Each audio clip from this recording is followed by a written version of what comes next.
here's all the reasons why you're not moving. We're going to go through every single reason we see clients and hear clients talk to us and say why they're not moving, what reasons they have. And we're going to give you what we tell them as if you were asking us these questions. So let's get to it. So what's the number one question that you hear, like reason that they're not going? I think right now the number one question we're hearing is, I'm waiting for rates to get lower, Brian. Hey, I have my 3% interest rate. I don't want to pay 6% interest rate. What does that look like? That's why I don't want to move. Yeah, rates are too high. I'm not moving. The question comes down to, okay, what interest rate are you looking for? I don't know. I'm comfortable here, but really I like my 3%. Don't blame you. Everybody does. We'd love to keep it forever. But I think when somebody brings up that idea, it's like, okay, well, what are you waiting for? It's like, well, I don't know what I'm waiting for. Right. I want them to be lower. Like, sure, me too. I wish housing was free, but that's just not logical. So I think whenever you have that idea of, I want 6% or interest rates are too high, what is too low? But then also it's the question of, why are you actually moving? Like, you're concerned about 6%, but why are you actually moving? What's the need? Or one, what are you waiting for? But then also, why are you even asking me? Right. As your situation,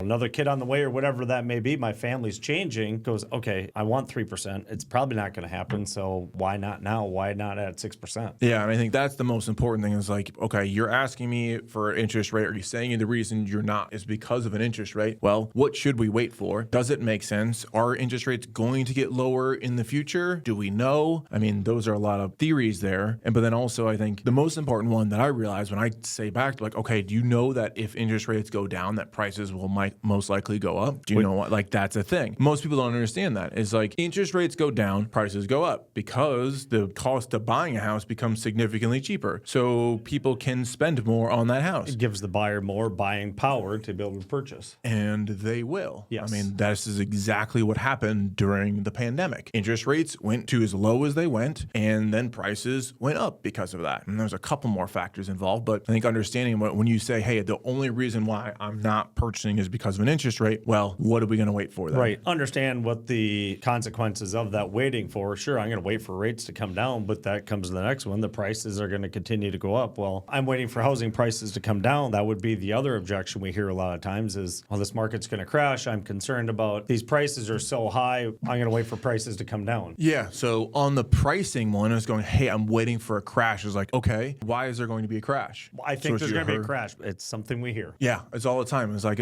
why should there be? What gives it a good reason for it to be crashed? And I think understanding this piece is, okay, there's crashes when there's too much supply and little demand. When it's like, all right, well, prices went up, so demand's going to go to nothing and supply will increase and prices will start to plummet. And there's a couple of factors I think that protect us in that is the fall of 2022 when interest rates went from 3 to 7%. 23. Yep. Right? We went from 3% interest rates at the beginning of the year to 7% interest rates. By September. That makes it 40% more expensive for a buyer to purchase that same house. What happened to prices? They leveled out for a little bit and then they went right back up, and we're still increasing at a 3 to 5% per year. So in reality, it's not like a affordability issue. That affordability of like, hey, houses are too expensive. It's like we made them dramatically more expensive in 6 months and prices didn't go down. Nope. So that's like a pretty good indicator that this market or housing in general is pretty strong right now. And why is that? It's because of supply. There wasn't enough houses on the market. People weren't desperate to sell. So just like, all right, well, I'm just not going to sell. I'm not going to reduce my price to have it sell because they didn't have to. So if you're waiting for another market crash, and I think it's the cost of that is like, okay, you've been waiting since 2012 to do that? I mean, come on. We have to understand that if you've been renting since 2012 to 2026 and haven't bought, do you know how many houses you could have bought and sold during that time period and that you didn't because of a crash you wanted to have happen? I remember when I first got into real estate 8 years ago. I remember hearing that all the time. I was like, I think it's going to crash again. And I was like, okay, maybe it is. I believed him when I was early on. I was like, I mean, sure. I think it happens, doesn't it? It'll happen again. Yeah. And then it hasn't. I haven't seen it. No. And people think the market has crashed somewhat since COVID because we went from increasing at 20% down to increasing at 5%. Yeah, the market's down. It's down so much. It's like, well, yeah, we're down 15%, but we were up 20% before. So we're not really crashing. The other part of the people that say they're waiting for a crash, I'm like, okay, so you're scared of this market right now, but now you're not going to be afraid of a market that's dropping at 10%. Do you know what I mean? Yep. Like you're going to be the one grabbing the falling knife. Like that's really what happened. Because if the market starts to go down and starts to crash, the amount of news that you will hear and pessimism in the real estate market, that's when you're going to go, my turn. No. I doubt that's going to happen. Right. Like if you're afraid of this market, you'll be definitely afraid of that market. And then I think it's always this conversation of I'm going to wait till a crash happens. It's like when you're in the middle of a crash because you lived in one, you did it. Did you know? No. You didn't even know. I It's didn't just know like, when the bottom was going to be. No. And when we were coming out of it until, as talked about in other videos, is we're 2, 3, 5 years down the road going, hey, I wish I would have bought 100 more houses back at that point in time. And coming out of it, I was still buying investment properties and still buying investment properties now. So waiting for a crash is the worst idea in real estate. You don't know when it's going to be. And even if you are in the middle of it, if you're at the beginning of a crash, that house that you bought is going to be worth 20% less in the next year. Like that sounds way worse than going, most likely it'll be up like 2% next year. Yeah. You know,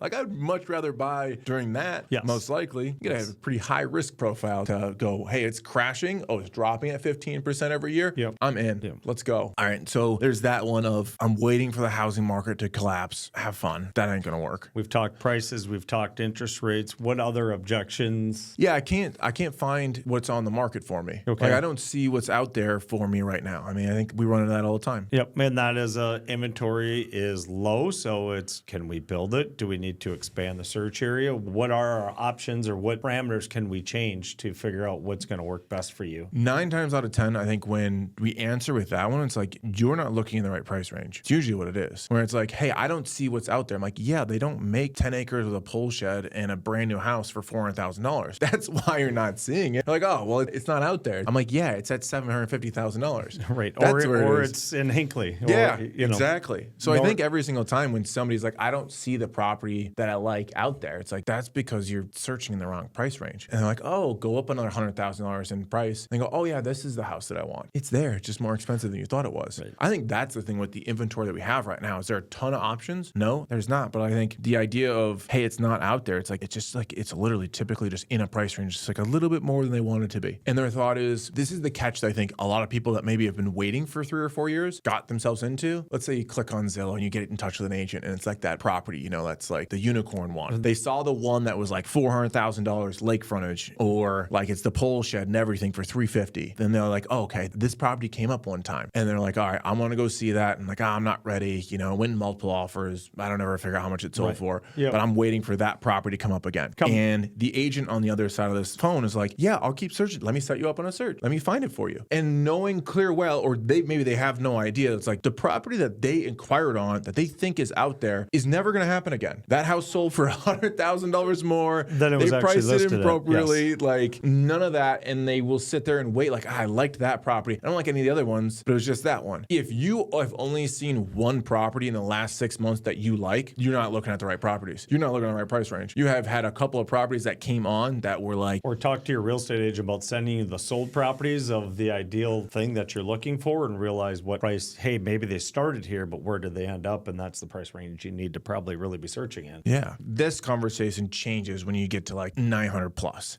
And it's like, hey, I can't find the thing that I want. It's like, yeah, I understand. You want to be on, King's Corner. You want this exact road frontage, exactly that. And it's only this neighborhood. There's 10 houses. They haven't came for sale. I get that one. That one makes sense. But when you're like, hey, I want a lakefront property, and I had seen one 2 years ago at $450 that I really like, and I'm waiting for another one just like that to come up. That's, You got to change some things. you're just in the wrong parameter rather than the wrong house. The right house isn't coming up for you. I would love to move. I can't leave my 3% interest rate. I hear this one all the time. I can't leave it. The math part of me doesn't want to leave my 3% interest rate. Perfect. So can we turn your 3% into a rental property? Well, And now we have an investment, and we take that money and we move it forward and strategize that direction. But your family's growing, so why are we waiting for 3%? Your need is now. Are you going to wait until rates come to 5% and now you're paying $100,000 more for the house that you could have been at 6% interest rate? Because you can always change your rate. Yeah. I think when you look at I don't want to leave my 3% interest rate, it's like, okay, so now what? Well, I'm going to stay here forever. It's like, all right, I mean, fine, you can, but I think looking at your primary residence specifically only as an investment is the wrong thing to do. It is not earning you money. It's not an asset. It's not, it is an asset in a way, but like lifelong asset that you need to look at, that you can continue to move it forward, not just a today's asset. True. That makes sense. And I think understanding that just because I have a 3% interest rate means I can't move, but then it's also on the other side of it like, well, why don't you turn it actually into investment property then? That's a simple thing. It's like, you don't want to leave that? Perfect. Let's just do this. And this is what we do. And I think that that's something that we have conversations with people all the time. They rarely take us up on it, but there's a way to be able to keep it. Because in the other realm, it's like, all right, well, then you're in this house for the next 30 years. Right. And you're going to live unhappily because you're overcrowded or whatever reason you want to leave, or you need to downsize or whatever that is. Hey, you have a 3% interest rate, but that probably tells me you have so much equity that you probably don't even realize that you can carry forward to your next property. And now you bring that mortgage down. Yes, that interest rate, it may be 6%, but it's not 6% of whatever 500. It's 6% of maybe 200 because of the equity move forward. I think the other strategy to take or thing to think of is it goes your monthly debt obligation, including your student loans, including your cars, including credit card bills, all of those things should be the thing you're calculating, not just your mortgage payment. Because you can, a lot of times with a lot of these people that have 3% interest rates, have a ton of equity. You could pay off all of those debts. And then in reality, you might have less debt per month, even with the mortgage, than you do with everything else. It's like a little bit of a debt consolidation. So I think understanding that holding on to your 3% interest rate, yeah, it's great. I think of that with my rental properties. Like my rental properties, I'm like, yeah, I'm never selling these things. Like I got 3% on these things. Like, no. Cash flow. I ain't doing, and they're cash flowing. Like I'm perfect. But also, I don't have to live in them. They have nothing to do with my lifestyle or my day to day. I don't come home to these things. So I think understanding from that perspective, in the house that I come home to, I'm just staying in my house because it's cheap. I mean, house that provides a happiness for my family, not one that's, especially, yeah, this was cheap and I didn't want to overspend on my interest rates. I stayed in this one. I think the biggest thing for people in that situation is to understand how much would it cost you to move? Like, what would your next payment be? Does that make sense? Or also, can you be in your house forever? And if you're like, hey, I'm at 3% and I can stay in this house forever, if I just do this or do that kind of thing, I just paint, I do a new kitchen or something. Perfect. Then yeah, then stay. Yeah. Then 100% stay. Thinking the grass is green on the other side, it probably isn't the right answer either. But if it's like location, right? Like this location doesn't serve us anymore. This house is too small. Like those things, you can't do that. Right. And also, I don't think additions make sense. No, I don't. I generally don't either, depending on what you're doing. But yeah, most of the time, adding a giant addition, you're not getting dollar for dollar back on that. No. From what we normally see, I guess. But yeah, if the house is too big, why are we paying all this extra when we can move our money forward? Yeah, I think there's that. So I think those are the few things we hear people say all the time of why they're not buying, and our rebuttal or our advice when people say that. So if these are questions you've been having or have thought of, you can click the link below to download our Sell Smart, Buy Smart plan to help you understand if it makes most sense for you and your family to make a move this year or in the near future.